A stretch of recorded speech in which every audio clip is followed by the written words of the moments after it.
আসসালামু আলাইকুম। বাংলাদেশে অতিরিক্ত সিগারেট খান, তাহলে আমি মনে করব আপনার সৌদি আরবে আসার দরকার নেই। কারণ আপনি যত টাকা বেতন পাবেন তার চেয়ে বেশি আপনার সিগারেটে খরচ হবে। সেক্ষেত্রে বাংলাদেশ থেকে আপনার আরো টাকা নিয়ে আসা লাগতে পারে। আজকের ভিডিওতে আমি বিশেষ করে আলোচনা করব যে 4 ধরনের মানুষের সৌদি আরবে আসা নিষেধ।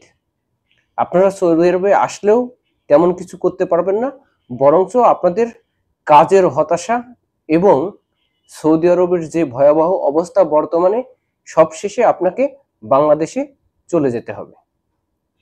আজকের ভিডিওটা অত্যন্ত গুরুত্বপূর্ণ। আমি আছি আপনাদের সাথে। আমার চ্যানেলে যদি নতুন হন অবশ্যই একটা সাবস্ক্রাইব করবেন।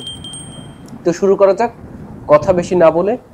নাম্বার 1, আপনার বয়স বেশি এবং আপনি অশিক্ষিত। এই ধরনের লোকজনদের জন্য সৌদি আরবে আসা একদমই অপ্রয়োজনীয়, কারণ আপনারা আসলে কিছুই করতে পারবেন না। দেখুন, বিশেষ করে সৌদি আরবে কোনো কোম্পানি বা কপিল চায় না তার যে কর্মী বয়স বেশি হোক এবং অশিক্ষিত হোক।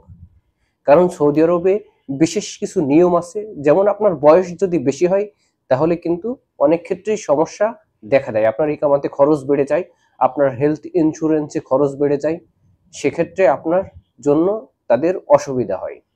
সুতরাং দেখুন, যাদের বয়স 40-এর ওপরে, মোটামুটি অশিক্ষিত, তাদের জন্য সৌদি আরব না বর্তমান সিচুয়েশনে। কারণ এখন অনেক প্রবাসী ভাই সৌদি আরবে বেকার অবস্থায় বসে আছে, তারা কোনো কাজ পাচ্ছে না।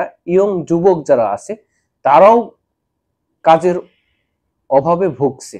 সুতরাং আপনারা অবশ্যই, যাদের বয়স বেশি তারা আসার চিন্তাও করেন না বর্তমান সিচুয়েশনে সৌদি আরবে। নাম্বার 2, আপনার যদি কোনো কাজের অভিজ্ঞতা না থাকে, দেখুন তাহলে আপনাদেরকে আমি অনুরোধ করব সৌদি আরবে এসেন না। কারণ বর্তমানে সৌদি আরবে অভিজ্ঞতা সম্পন্ন বা দক্ষতা সম্পন্ন কর্মী কাজ পাচ্ছে, এবং যাদের দক্ষতা নেই, কোনো জ্ঞান নেই, তারা কিন্তু সৌদি আরবে এসে দীর্ঘদিন যাবৎ বসে থাকছে, কাজ পাচ্ছে না, ইকামা এক্সপায়ার হচ্ছে, অবৈধ হচ্ছে, এবং বিভিন্ন রকম দুশ্চিন্তায় তারা সৌদি আরবে জীবনযাপন করছে। সুতরাং দক্ষ কর্মী আপনি যেখানেই যান, শুধু সৌদি আরব না, বিশ্বের যেখানেই যান না কেন, আপনার যদি কাজের দক্ষতা থাকে আপনি ভালো কাজ পাবেন।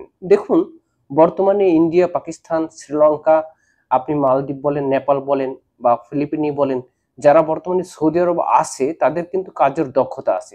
তারা বিভিন্ন জায়গায় বাঙালির চেয়েও ভালো ভালো পোস্টে কর্মরত আছে। সুতরাং আপনার যদি কাজের দক্ষতা না থাকে, সৌদি আরব কিন্তু আপনার জন্য এখন না, আগে ছিল। যারা 10 বছর বা 15 বছর আগে এসেছে, তাদের কাজের অভিজ্ঞতা না থাকলেও কাজ পেয়েছে। সৌদিতে অ্যাভেলেবল কাজ ছিল, ওই সময় কাজের অভাব ছিল, সেটার জন্য তারা অনেক বেশি বেশি কাজ করেছে এবং বেশি বেশি টাকা ইনকাম করেছে। এবং নাম্বার 3, দেখুন, যেটা আমি ভিডিওর প্রথমে আলোচনা করেছি, সেটা হচ্ছে আপনি যদি সিগারেট খান তাহলে সৌদি আরব আপনার জন্য না।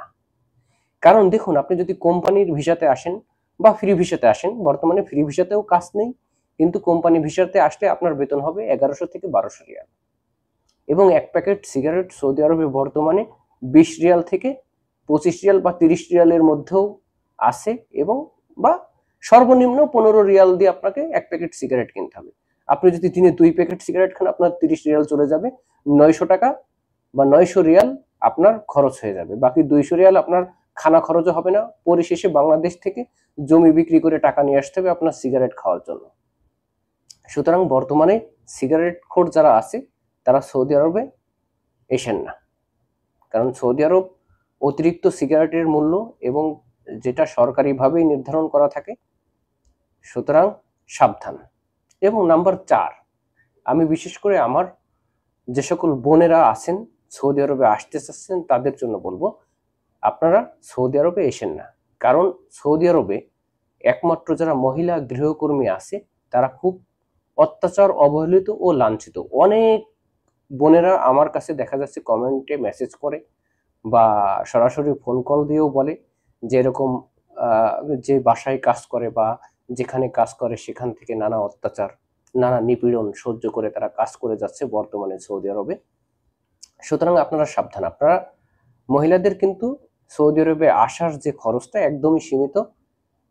বিভিন্ন প্রলোভন দেখিয়ে দালাল কিন্তু আপনাকে সৌদি আরবে আসতে বাধ্য করবে, কিন্তু বর্তমান সিচুয়েশনে আসলে আপনারা সৌদি আরবে বেশি দিন লাস্টিং করবেন না এবং সৌদি আরবে ঠিকমতো বা শান্তিতে কাজ করতে পারবেন না।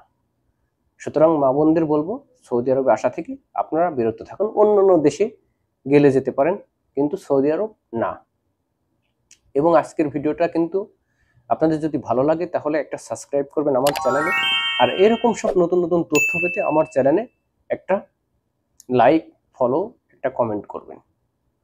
দেখুন, আমি কোনো দালাল নই, কোনো এজেন্ট নই, আমি শুধুমাত্র আপনাদের পরামর্শ দেওয়ার জন্য ফ্রি সময়ে ভিডিও করি। আমার সাথে কোনো আর্থিক লেনদেনের কারো সম্পর্ক নেই এবং কেউ আর্থিক লেনদেন করার জন্য মেসেজ করবেন না। শুধুমাত্র অভিজ্ঞতা ও পরামর্শ নেওয়ার জন্য কমেন্টে কমেন্ট করবেন। ধন্যবাদ সবাই, ভালো থাকবেন। দেখা হবে অন্য আরেকটি ভিডিওতে।